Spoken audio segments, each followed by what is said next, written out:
I want to introduce you to a tool called the Pre-Mortem. I have spent years doing planning, be it account planning, strategic planning, vendor planning, and in those years I have done many a post-mortem. That is looking at a project or a plan or an account infiltration strategy after the event.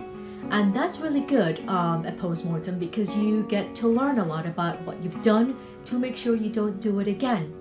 However, there came a time where I kind of thought, well, it would be great actually to be able to apply some of these learnings beforehand, particularly when you're sat in a room full of people who have had similar experiences before, be it as part of your team or a particular project team. So this is what the pre-mortem is about. It's just like a post-mortem, except you do it before you have fallen flat on your face. So this is what you do with a pre-mortem. You sit down with your team, or you could do this by yourself if you're looking at a particular deal that you're working on and doing a plan for. And you look 12 months from now, and you imagine that it has completely failed. It has been an absolute disaster. And then you give yourself some time to jot down very quickly what made it a disaster, what made it fail.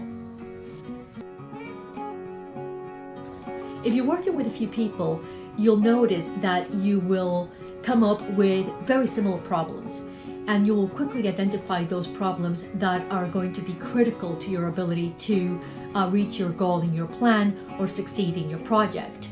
You will also be able to identify relatively quickly those that are maybe not in your control.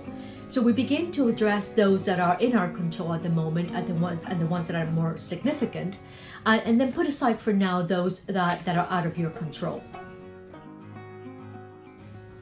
The great thing about the pre-mortem is that it allows you to get through this kind of optimism that sometimes arises when you're beginning a project or a plan, or indeed working on a deal where everybody gets caught up in the idea or the ideas that are within that plan. And so it's very difficult then to see anything that might go wrong. It also allows you to get past this fear that most people tend to have, that they're being negative or obstructive as part of a team. It actually becomes quite competitive in a way, and what I really like about it is that it's a competition based on really, let's try and find where we're going to fail. And I always think that any opportunity where you can explore failure in a positive way can only be a winner.